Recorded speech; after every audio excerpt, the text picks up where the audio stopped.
네, 그동안은 이제 레몬 리서치 김민수 대표님과 함께 이제 업종, 업황, 그리고 이제 종목들, 탑픽 종목들 같이 찾아보는 그런 콘텐츠를 만들었었는데요. 이번 주에는 조금 다르게 수급을 좀 분석을 해 보려고 합니다. 수급에서 찾아라. 이번 주에 뭐 사지? 라는 콘텐츠를 한번 진행을 해 볼게요. 레몬 리서치 김민수 대표님 함께 합니다. 대표님, 안녕하세요. 안녕하십니까. 네. 지난주 이제 수급부터 이제 한번 지난주 시장 동향부터 점검을 하고 이번 주에 그래서 뭘 살지 궁금해 하시는 분들에게 이제 종목 얘기를 해 드릴 건데 외국인들이 계속 매수하고 있다는 거 굉장히 좋았잖아요. 그렇습니다. 일단 코너명 마음에 드십니까? 저는 마음에 드는데 네, 여러분들 마음에 드시나요? 네, 안방마님께서 마음에 드셔야 진행을 할 수 있는 거죠. 그래서 이번 왜 갑자기 이렇게 수급을 찾게 됐을까요? 네. 예전에는 계속 업종 섹터 보다가 외국인들의 수급이 요즘에 심상치 않아서 가장 중요한 건 네. 조회수. 아, 죄송합니다. 예. 일단 좀 올려주세요. 네. 네, 그것도 가장 큰 사명은 그거겠지만 네. 중요한 거는 지금 이제 시장의 안정권을 찾다 보니까 이제 뭘 사야 될까라는 고민들. 그리고 시장에 대해서 뭐 여러 가지 많죠. 뭐 지금 매크로를 보고 체크하고 뭐 금리가 어쩌고 뭐 또 고용이 어쩌고 여러 가지 얘기가 많다고 하더라도 네. 중요한 건 거기서 수익이 저희가 납니까? 안 나죠. 네. 종목에서 나죠. 네, 그러면 이런 똘똘한 종목 찾기 위해서 어떻게 뭘 해야 될 것인가. 이게 제일 중요하다 보니까 거기서 포인트를 맞추고 지난 한 주 시장 뭐 얘기는 뭐 잠깐 하고요.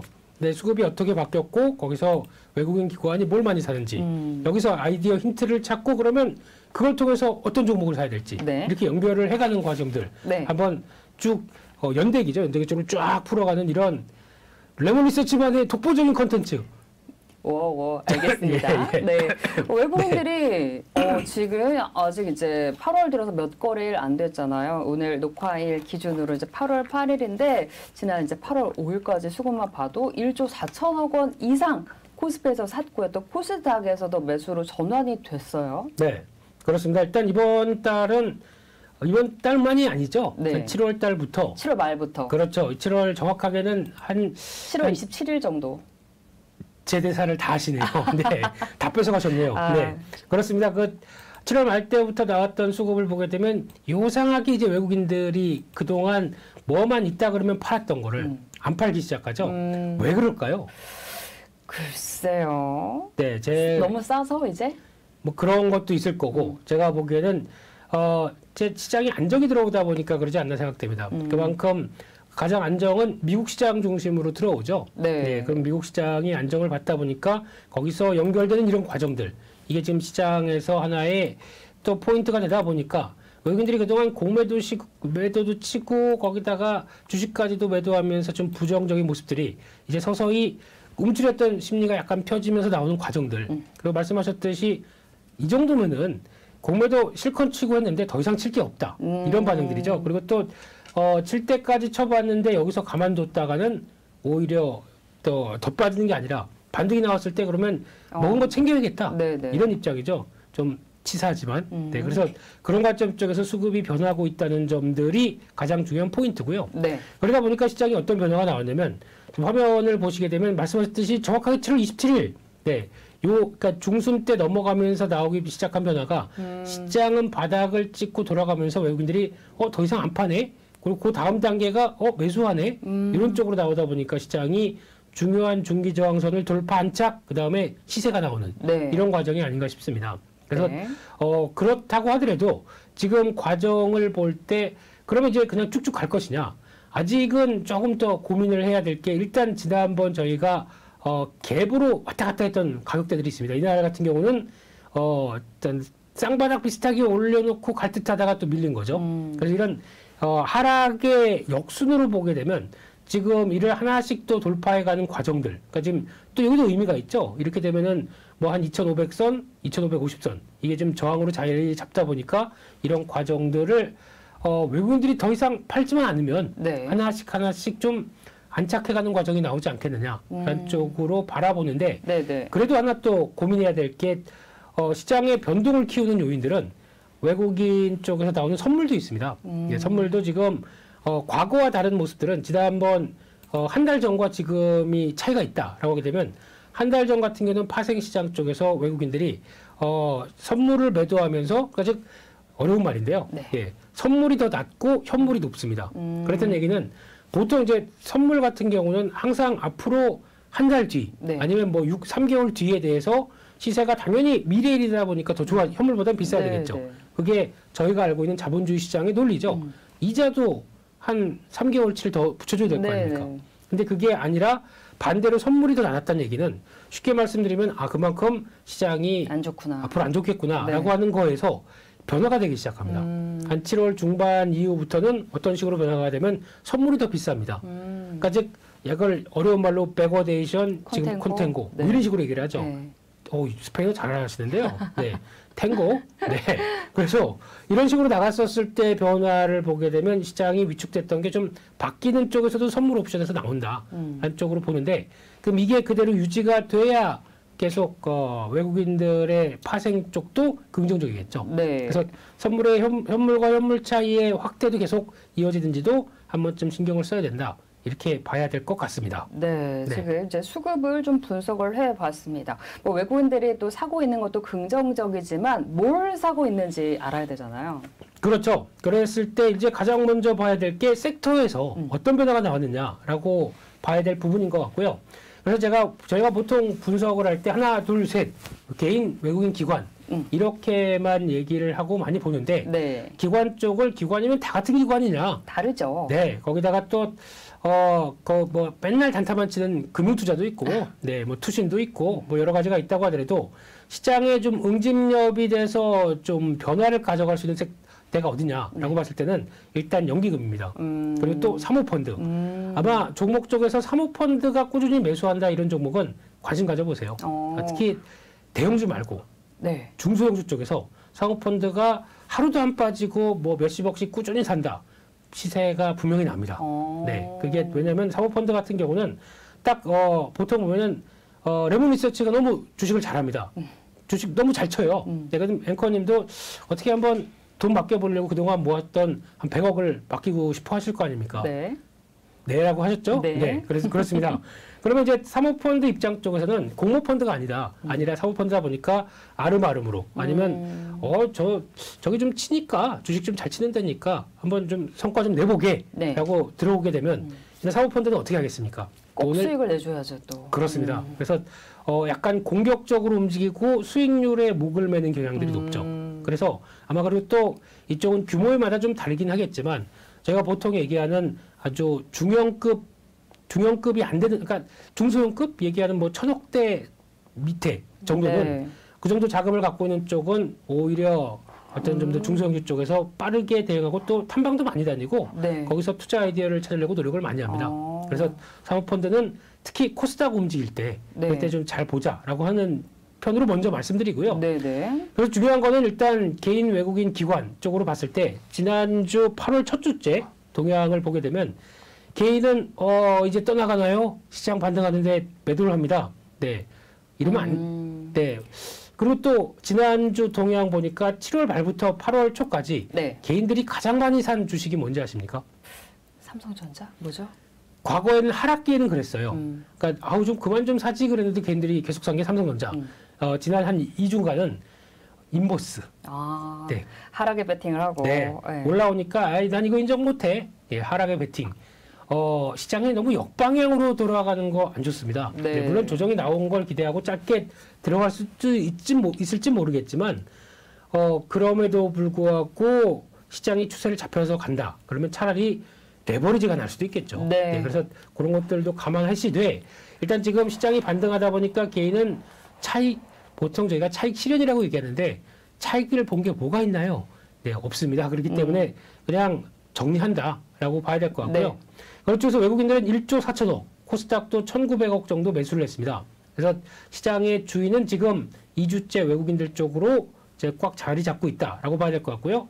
기관은 뭐 관심 없나요? 네, 하락해도 팔고 하락하면 공매도 올라오는 거 봐도 그냥 정리 뭐 하자는 분위기죠. 네, 기관 좀 정신 좀 차려야 될 것 같고요. 네. 코스닥은 살짝 매수하는 정도입니다. 근데 또 아쉬운 게 연기금.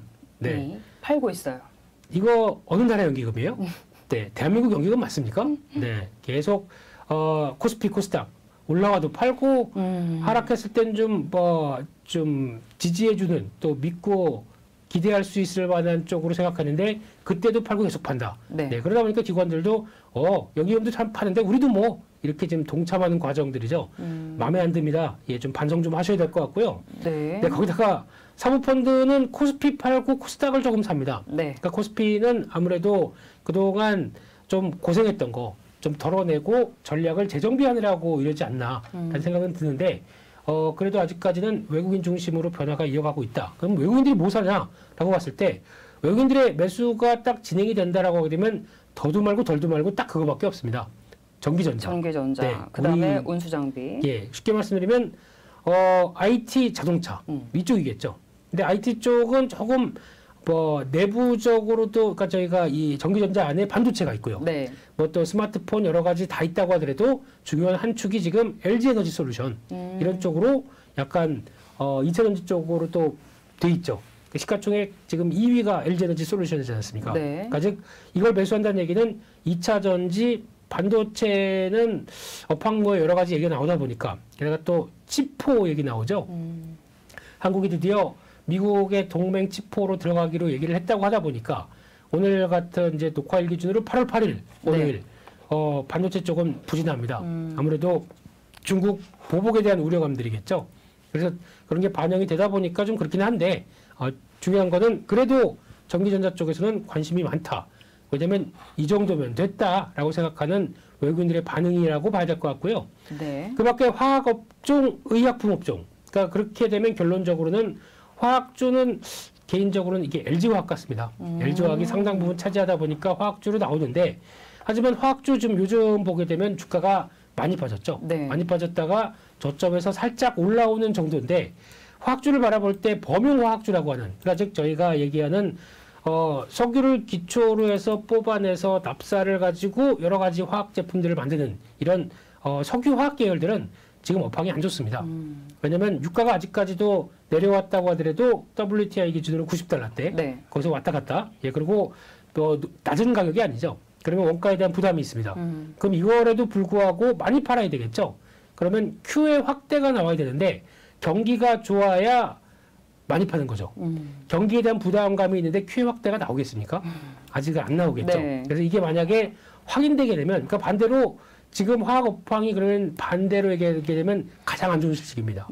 경기 얘기 나오고 원가 부담 높고 그러면 이럴 때 거의 밸류 부담은 상당히 낮겠죠. 쌉니다.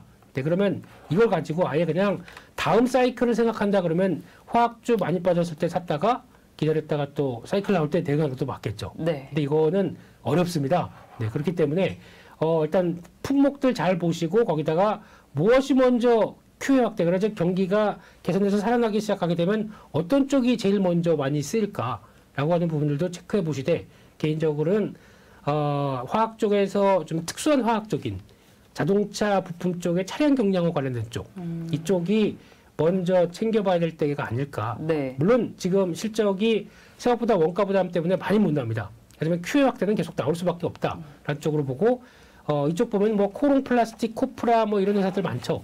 이런 것도 이제 조금 기다려 봤다가 봐야 될 때 아닌가 싶고요. 네. 마지막으로는 의약품입니다. 이게 무슨 얘기냐면은 제약 쪽이죠. 네. 제약바이오. 코스닥에서도 외국인들 매수하는 거 지난 8월 5일, 3일 뭐 이런 때쯤 보게 되면 외국인들이 제약바이오 쪽에 집중도가 상당히 높아졌습니다. 그러다 보니까 의약품도 같이 영향을 끼치면서 저희가 알고 있는 셀트리온 실적 잘 나왔죠. 네. 네, 이런 부분들이나 삼바 또 강하죠. 네, 이런 네. 쪽으로 보다 보니까 여기서 확산돼서 좀 개별적인 요인들을 갖고 있는 것들 이런 것들이 또 강하게 움직임이 나온다라는 쪽에서 이런 쪽으로 보게 되면 좀 이유가 있긴 있구나. 사는 이유가 있긴 있구나라고 정리할 수 있을 것 같습니다. 네. 네. 수급을 좀 분석을 해봤습니다. 개인, 외국인, 기관 또 그리고 기관 중에 연기금, 사모펀드의 수급까지 좀 분석을 자세하게 해봤는데요. 사모펀드가 또 꾸준히 사 모으는 종목, 특히 코스닥 종목은 눈여겨봐야 된다. 저는 오히려 그 반대 얘기를 예전에 좀 들었는데 네. 김민수 대표께서는 이 부분도 좀 유심히 봐야 된다라는 의견이신데 일리가 또 있네 말씀이신 것 같아요. 반대는 어떤 의견이죠? 사모펀드 매수하는 건 안 봐도 된다라는 예. 얘기였는데 네. 그런 얘기도 여러분들 들어보셨을 텐데 한번 눈여겨보는 것도 괜찮을 것 같습니다. 뭐 다양한 얘기가 있을지 모르겠지만 직접 아마 그런 분들은 지인분들이 사모펀드 운영 안 하시는 분들이에요. 지인분들이 또 사모펀드 운영을 하시니까 또 이렇게 듣는 얘기가 많이 있으실 것 같은데 예, 그렇죠. 네, 우리 한번 또 눈여겨볼게요. 네. 또 외국인들이 IT, 자동차, 이제 화학주 그리고 제약바이오까지 중점적으로 매수한 섹터라는 거 말씀을 주시면서 업황에 대한 분석도 살짝 곁들여 주셨습니다. 그러면 이제 더 자세하게 외국인과 기관이 그래서 어떤 종목으로 수급이 쏠렸는지 한번 살펴볼게요. 네, 그렇습니다. 그럼 종목별로 자세하게 또 들어가 봐야 되겠죠. 네. 이게 이제 수급에서 찾아라의 백미, 네, 그 종목들의 변화입니다. 그래서 지금 외국인 순매수 상위와 기관 순매수 상위를 일주일 단위입니다. 그래서 앞으로 이거를 볼 때 일주일 단위로 이렇게 나눠서 어떻게 빨간색으로 표시된 거는 외국인 기관이 동시 순매수하는 종목들입니다. 그래서 요거를 같이 비교해 보면서 어떤 외국인들이 어디에 집중을 하고 있고 어디 관심을 공통으로 많이 갖고 있나라는 쪽도 한눈에 비교할 수 있겠죠. 그래서 화면을 보시게 되면은 일단 외국인들은 지금 기조로 봤을 때 직접 다 정리했습니다. 잘했. 네, 네, 그렇지. 짝짝짝. 네, 셀프 칭찬. 네. 외국인들과 기관의 반응이 일단 코스피만 보게 되면 좀 다릅니다. 네. 아예 겹치는 것도 카카오 하나밖에 없고요. 왜 이런 현상이 나올까요? 글쎄요. 네. 그래서 일단 글쎄 기관한테 하신 얘기죠. 좀 잘해라. 네. 일단 뭐 이렇게 주고받고 하면서 그러면 같이 오르면 좋을 텐데 잘 모르겠네요. 카카오 주가도 아직 뭐 저기 아래 있고. 그렇습니다. 네. 그래서 지금 아마 이쪽으로 봤을 때 저희가 어차피 종목을 공부하는 입장이다 보니까 ETF 관련된 건 다 뺐습니다. 기관들은. 근데 네네. 그거가 ETF 관련된 게 기관들이 벌써 한 지금 매수했던 것 중에 한 10개 중에서 4개가 지금 올라와 있더라고요. 그 중에 2개는 레버리지. 레버리지. 네. 또 반대죠. 개인들과 반대. 그러니까 시장 상승에 베팅하는 쪽이 좀 많았고 또 2개는 유가 하락에 베팅하는 네. 유가 인버스 2X 이런 것도 들어가 있고 네. 하다 보니까 약간 기관은 전략이 외국인들은 이제 종목들 시가총액 상위 종목 쪽에서 필요한 거 좀 많이 사죠. 근데 기관은 그렇지가 않습니다. 네. 그렇다는 얘기는 우리는 그냥 레버리지나 이쪽 유가 관련된 쪽도 ETF다 보니까 약간 인덱스 쪽에는 상승 쪽으로 베팅을 해놓고 왜냐면 뭐가 할지 모르겠어. 네. 그래도 지수가 올라가게 되면 가장 효율적으로 수익을 낼 수 있는 쪽에서는 일단 포지션을 갖춰놓고 그 다음에 개별적으로 사겠다라는 포인트를 맞추면서 종목들이 움직이게 되면은 약간 시총 상위 아주 지수와 함께 움직이는 것보다 세부적인 종목 쪽에서 움직이겠죠. 그런 쪽에서 어떤 포인트를 맞춰가는 전략을 썼다라고 하는데 또 하나 중요한 거는 외국인 순매수와 기관 순매수를 봤었을 때 규모 차이가 네. 훨씬 많이 납니다. 네, 지금 외국인 순매수 한 15위 되는 정도가 기관의 순매수 1위 정도일. 그러니까 규모는 차이가 나죠. 네. 그래서 이런 시장이 움직이고 변할 때 좀 적극적으로 탁탁 움직이는 게 제일 좋지 않나 싶은데 아직 자신이 좀 없어합니다. 그게 기관의 약점인 것 같고요. 그래서 코스피 쪽에서는 삼성전자, SK하이닉스 이런 LG에너지솔루션 시총 1, 2, 3위 다 있네요. 이런 관점에서 시총 상위 종목 중심으로 끌어낸다라는 게 외국인들의 가장 중요한 패턴이고요. 그만큼 외국인들이 물 들어온다라고 하게 되면 이렇게 반응을 하겠죠. 이게 가장 첫 번째 변화인 것 같고요. 또 하나 기관은 말씀드렸듯이 ETF 중심으로 매매를 하는데 종목들이 좀 다양합니다. 기관 종목들을 먼저 살펴보게 되면 일단 그 제약바이오 쪽에 장이 펼쳐지다 보니까 안 되겠다. 내가 먼저 그러면서 셀트리온, 삼바. 그러니까 즉 제약바이오가 움직일 때 가장 먼저 대형주가 움직이는 쪽은 손점이 딱 들어오기 시작하죠. 네. 게다가 또 SK 바사 이거는 그렇게 많이 하락했기 때문에 좀 바싹 올려야 되지 않을까. 네, 이런 관점에서 들어온다는 것도 눈길이 가는데 근데 지금 SK 바이오사이언스 같은 경우는 한번 볼까요? 이게 네. 지금 한때 주가가 저희가 백신 노바백스 치료 그 백신의 강자라고 얘기를 하면서 주가가 많이 올라오다가 월봉상으로는 거의 그러니까 즉 백신 치료제 백신이나 치료제 관련된 쪽의 모멘텀이 한풀 꺾인 다음에는 주가가 많이 밀렸죠. 월봉입니다. 그러다 보니까 지금 자리는 낙폭이 좀 컸는데란 과정 쪽에서 움직이는 정도인데 그러면 이제 미국에서도 마찬가지죠. 지금 화이자나 아니면은 또 대표적인 모더나도 마찬가지겠지만 코로나19를 통해서 돈을 많이 번 회사 이거 지금 뭐 하고 있죠? 뭐 요즘 계속 백신 만들고 있겠죠. 네, 백신 만들고 있고 돈이 많다 보니까 투자도 하고 뭐 M&A도 그렇습니다. 하고. 예, 자사주 매입도 하고 네. 거기다가 우리 이렇게 돈 많이 벌었는데 다른 영역을 위해서 좀 늘려야 되겠다라는 쪽의 변화가 나오다 보니까 그거에 대한 관심이 높은데 SK바사도 마찬가지입니다. 지금 일단 코로나 모멘텀 가지고는 끝났습니다.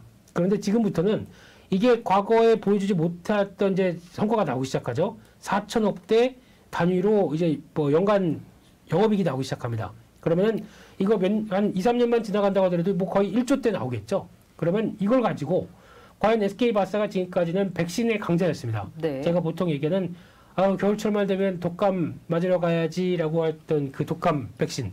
그리고 또 각종 백신의 강자였다가 이거를 이제 변화를 시켜야 되겠죠. 그러면 난 이쪽 말고 그 다음에 뭐라고 하는 새로운 신사업에 대해서 번 돈 가지고 성과를 내기 시작한다. 그럼 그때부터는 주가에 대한 변화가 바뀌겠죠. 그 목전인 것 같습니다. 네. 그거를 얼마큼 보여주느냐에 따라서 SK 바이오사이언스는 바뀔 수 있는데 안 그러면 이런 모멘텀 가지고는 그냥 낙폭 과대했다가 그냥 고개를 든 정도. 이게 다겠죠. 그래서 그런 변화에 대한 흐름들을 얼만큼 이끌어가는지도 체크해야 될 것 같고요. 그 밖에 금융주 좀 사죠. 지금 하나금융지주, DB손해보험. 네. 기관들이 제가 지금까지 이걸 집계하다 보니까 하나금융지주 너무 좋아합니다. 주가와는 상관이 없어요. 한번 볼까요? 네. 배당을 많이 줘서 그런가요? 배당도 그렇죠. 지금 금융주는 거의 기조로 보게 되면 5%대 이상 나오는 종목도 많습니다. 네. 특히 이제 증권주까지. 증권주 같은 경우는 너무 밀리다 보니까 배당 주는 회사들이 이제 오히려 뭐 7%대도 나오기 시작하더라고요. 네. 네, 그렇긴 한데 중요한 건 이제 하나금융지주 같은 경우는 보통 저희가 얘기하기를 금융주 중에서 가장 탄력이 좋은 종목. 그러니까 즉 KB금융이나 신한지주보다도 뭐 모멘텀 받으면 좀 약간 자본금이 적다 보니까 거기서 베팅하는 그러니까 움직이는 정도가 좀 더 빠른 게 현실이긴 한데 탄력적이다. 그렇죠. 네, 근데 모르겠습니다. 이만큼 밀리다 보니까 그에 따른 변화가 나온다고 봐도 많이 하는 얘기가 그거죠. 지금 금융주가 금리 상승기인데 왜 이렇게 못 올라? 라고 하지만 맞아요. 네, 금리가 약간 지금 예대마진이 아니라 단기물과 장기물이 역전이 되어 있는 상황들이죠. 그게 그렇다는 얘기는 쉽게 말씀드리면은 대출 금리는 좀 장기 금리에 따라서 움직이고 조달 금리는 단기 금리에 따라서 움직이는데 그러면 단기 금리가 올라가다 보니까 조달 금리는 올라가는데 대출 금리는 그 역마진 나게 될 수밖에 없는 상황들이 나온다.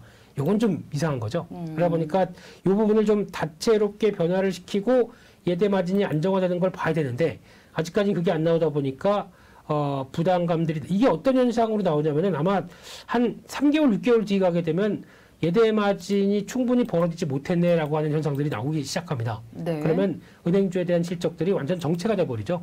그거에 대한 부담감들이 있다 보니까 배당 메리트는 아니면 낙폭 과대 가지고 사볼 수는 있습니다.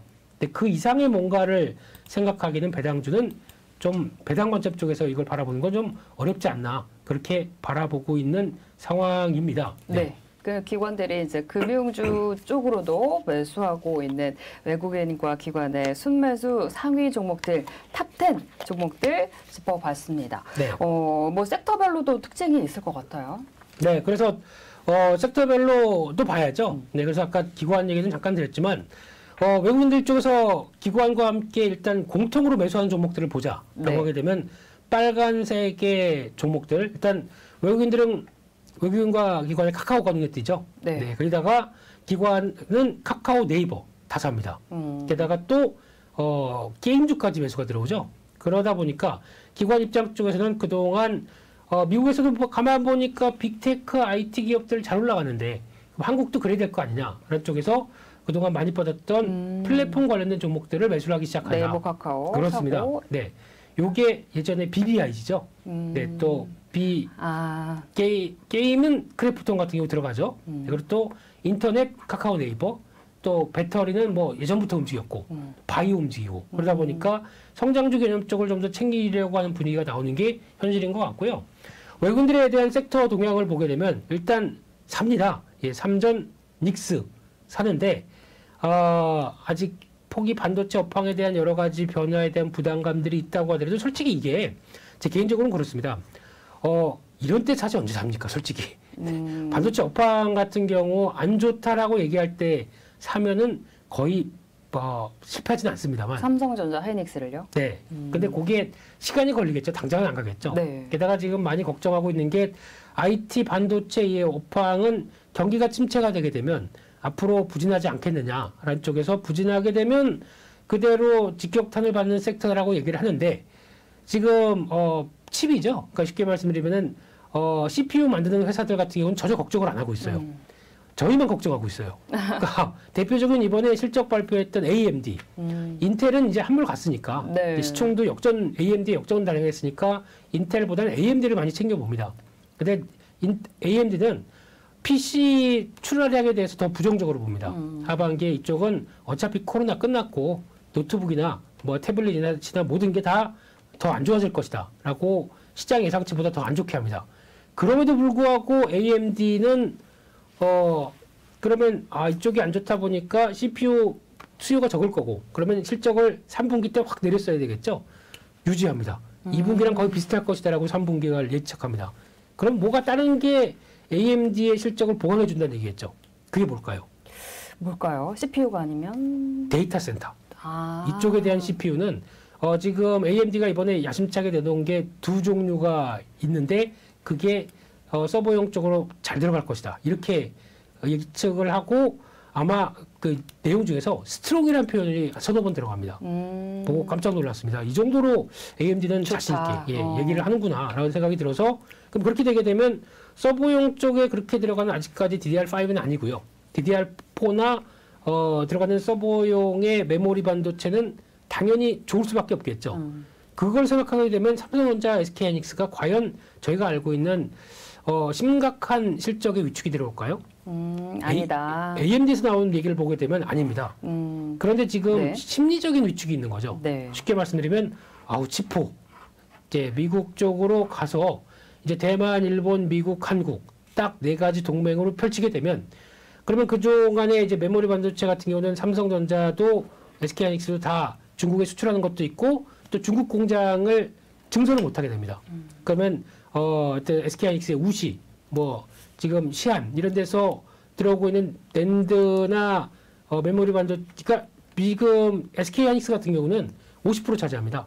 지금 우시에서 거의 디램 생산이 그 정도 차지하는데 증설을 그러니까 좀 고난이도 쪽으로 공정을 올려야 되는데 거기 지금 자금도 마찬가지겠지만 장비들도 투입을 못하게 되면 정체가 됐을 때 이거에 대한 흐름들. 그러면 미국이 노리는 건 그겁니다. 네. 그렇게 정체를 시켜놓고 너네가 그러면 차라리 우리가 지원해 줄 테니까 반 정도는 지원할 테니까 지금 보면 거의 약간 연방정부와 주정부까지 합치게 되면은 반 정도까지는 지원이 되게 돼 있어요.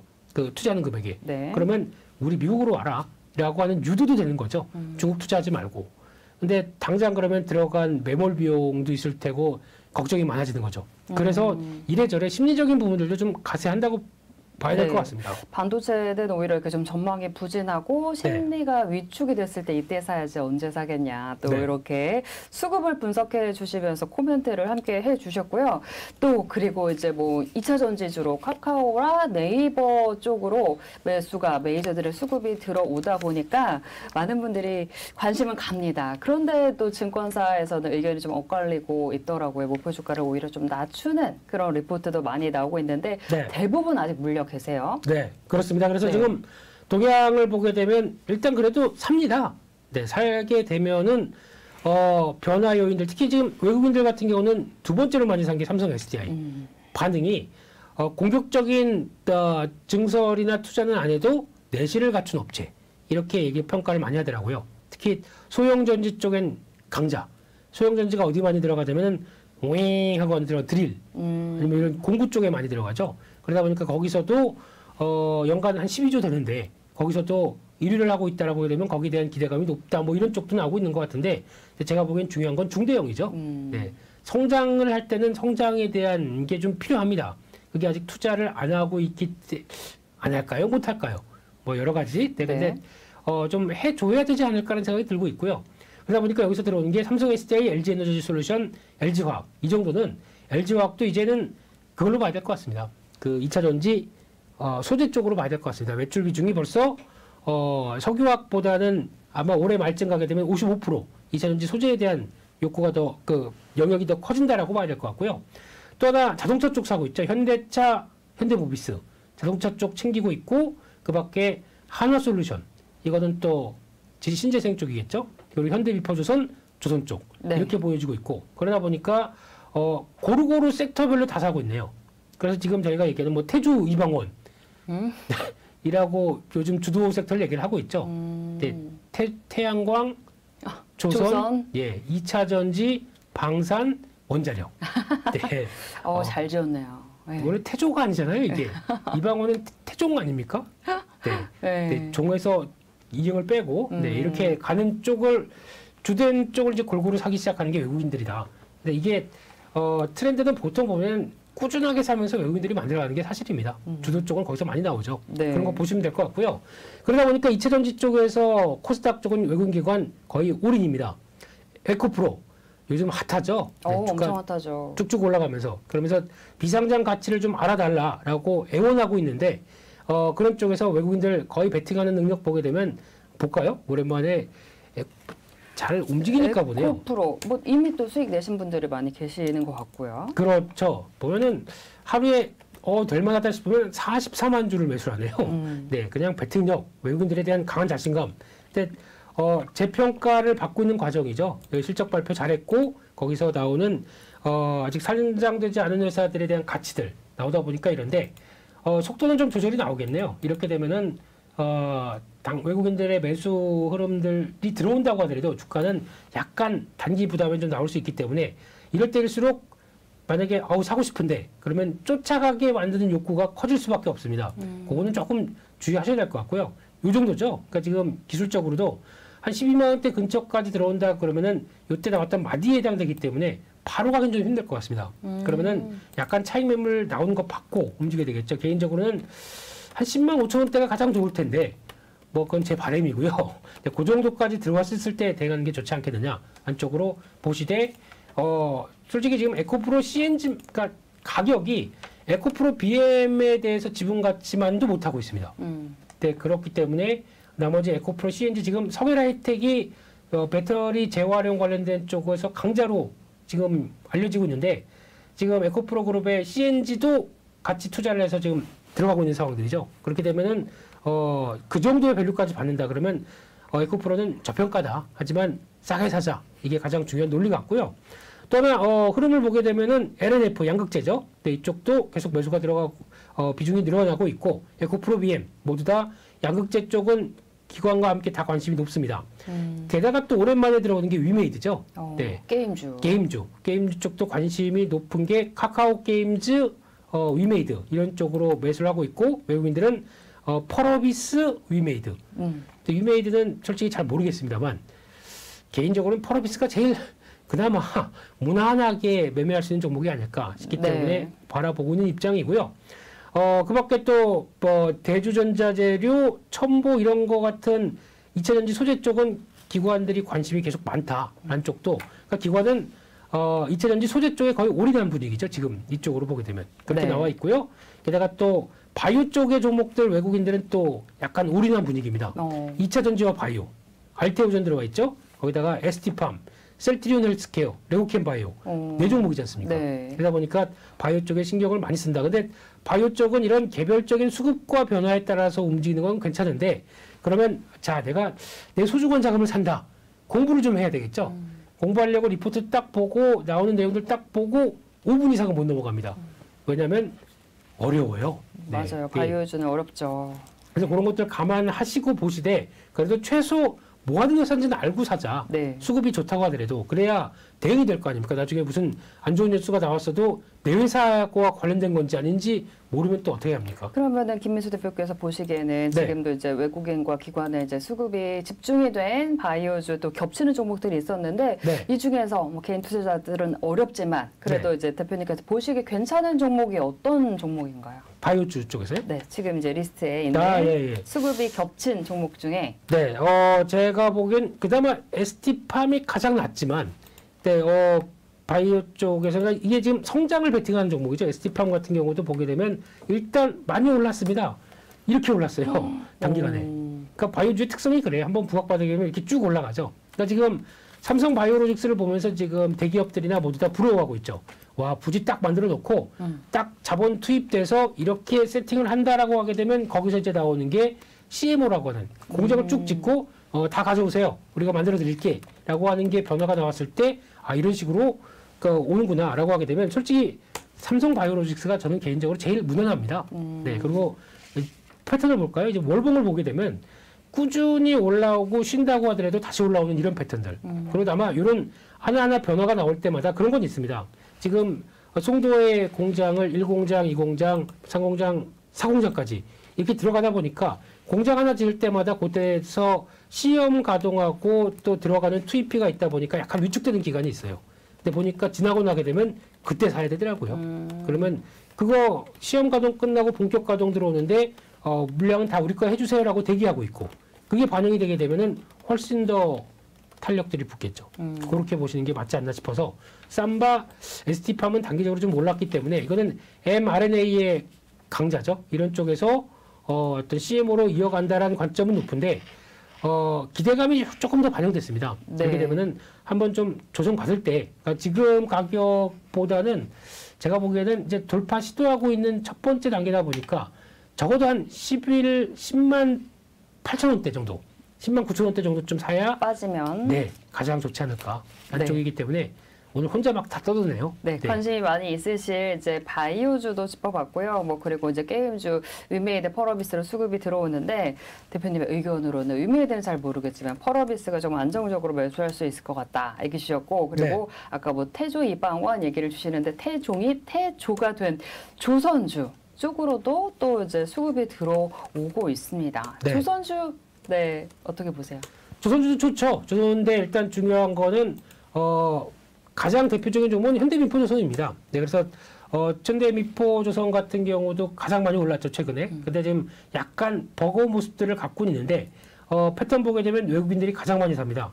7월 15일부터 꾸준히 하루도 안 쉬고 샀던 종목이죠. 그래서 조선에 대한 장기 호황 국면에 들어온 건 맞습니다. 당연히 맞는 국면들인데 어떤 회사가 먼저 들어오느냐라고 하게 되면 이런 대표적인 먼저 턴어라운드가 보일 회사들. 근데 아마 개인적으로는 뭐 대우조선해양 같은 경우는 또 보니까 실적도 그렇고 좀 주가도 좀 재미가 없는 국면들이 나오거든요. 근데 이런 거는 또 자꾸 매각하는데 분리 매각 얘기도 나오고 그러다 보니까 또 이런 좀 예기치 못한 흐름들이 나온다고 하더라도 결국에 실적 흐름들과 확인되기 시작하게 되면 다 비슷한 패턴을 갖출 것이다 라고 보는데 그 전 단계라고 봐야 되겠죠. 네. 네.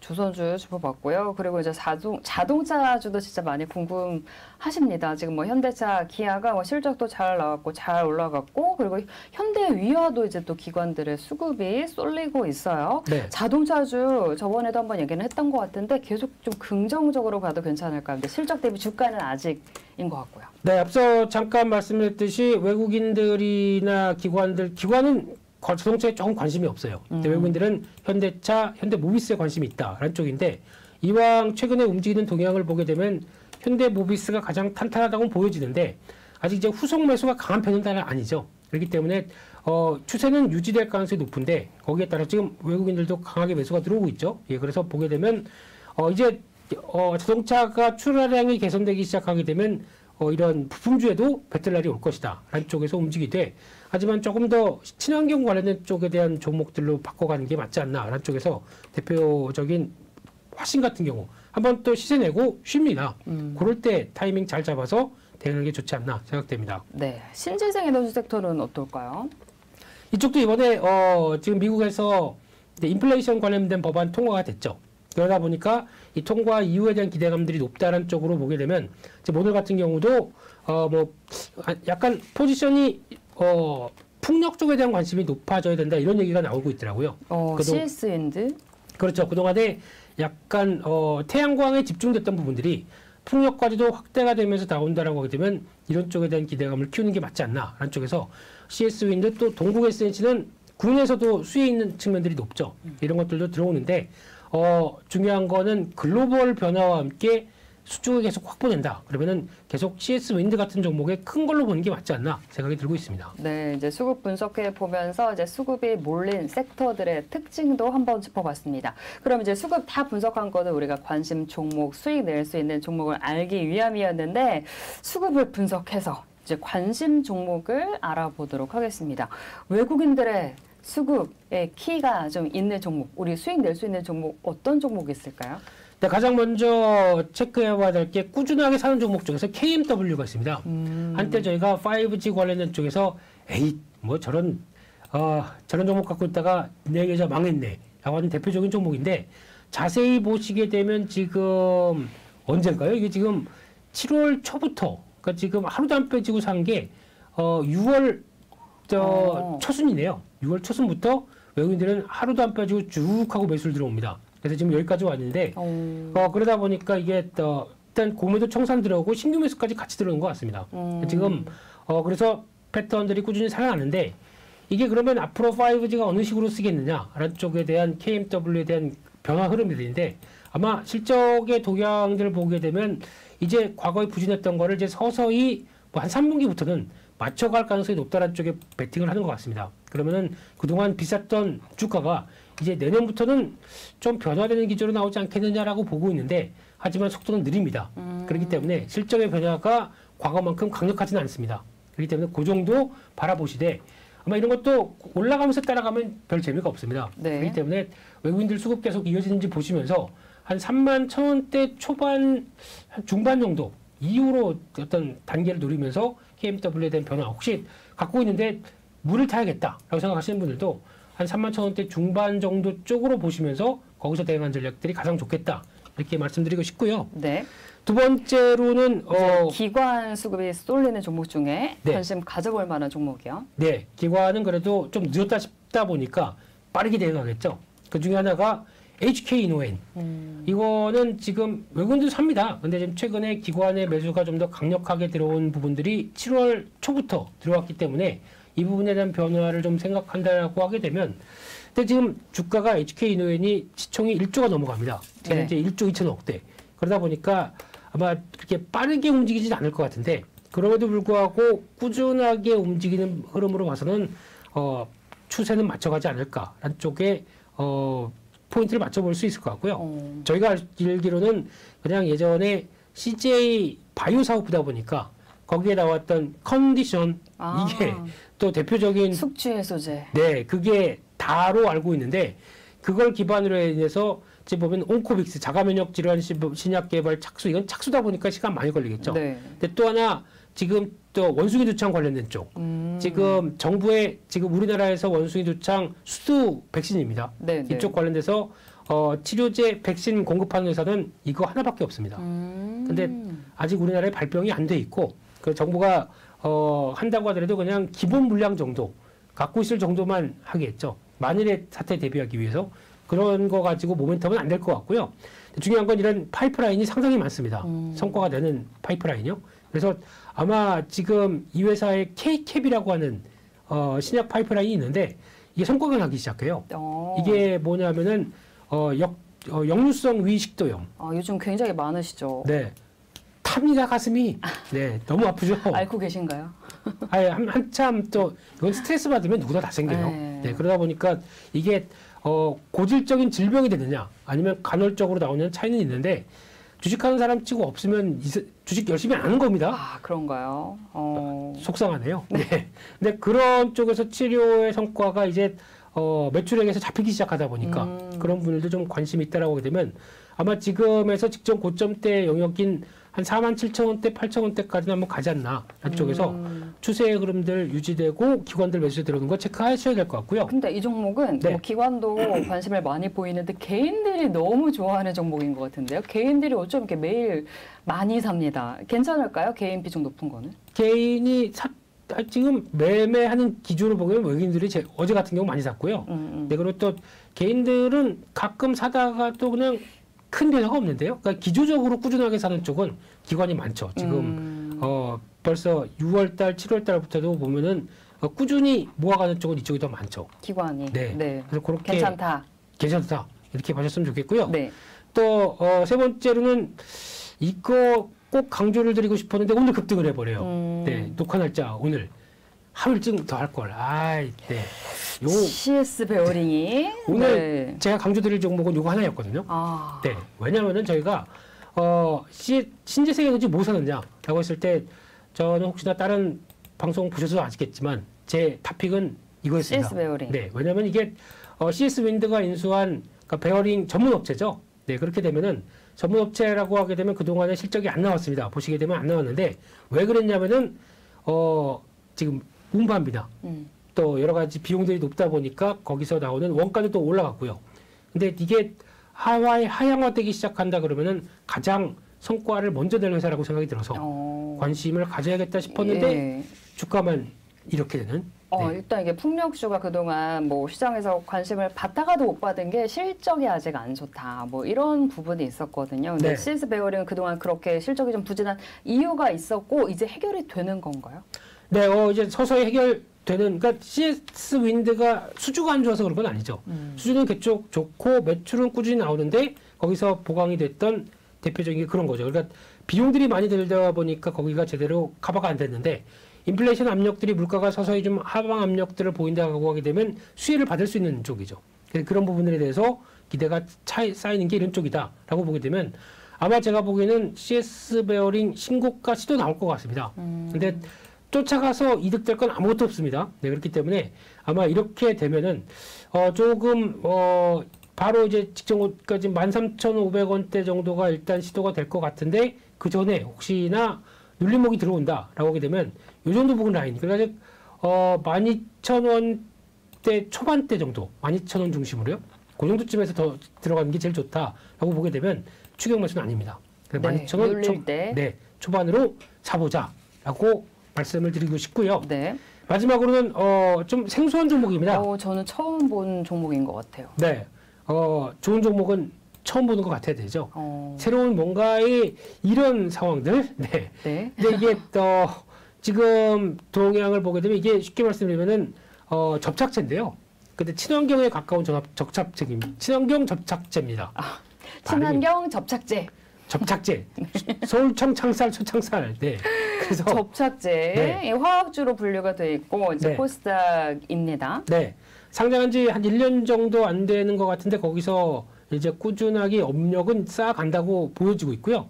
근데 지금 분기 실적 보게 되면 점진적으로 좋아지는 구조가 나올 겁니다. 게다가 앞으로는 이 친환경 개념의 접착제가 보통 보면은 그냥 접착제가 아니라 의류 부자재 쪽으로 들어가는 쪽. 그러니까 지금 신발 쪽으로 많이 들어가는데 그 중에 하나가 나이키가 ESG에 대한 관심이 높다 보니까 네. 무스프탈 네. 네, 자세한 그 얘기는 좀 뒤로 하고요. 네. 그런 그러니까 딱 접착 기능이 있는 거를 맞춰서 압력을 딱 가하게 되면은 딱 붙어버리죠. 이거 옛날에 무슨 옷에다가 이렇게 붙이는 거 좋아하시는 분들이 많이 썼던 건데 네. 다림질 한번 쭉 하게 되면은 사이 필름이 녹아서 딱 붙는 이런 거죠. 근데 그게 친환경이랍니다. 그래요. 네, 그럼 발의 친환경이면 얼마나 좋을까요? 네, 그래서 이런 쪽이 영역이 확대된다라고 되면 올해 작년보다 매출액 작년 61억, 올해 100억대. 지금 그 다음 내년에는 200억대. 이런 식으로 성장에 대한 변화가 커질 가능성이 높죠. 그렇게 됐었을 때 주가에 대한 변화들은 좀 더 무상향이겠다라는 쪽의 변화가 나오는데 최근에 보면은 그러다가 간헐적으로 기관들이 조금씩 매수가 들어오는 부분들이 확인이 되고 있고요. 그런 쪽으로 봤었을 때 그래도 지금 상장한 지 얼마 안 돼서 약간 이제 그런 부담은 있겠죠.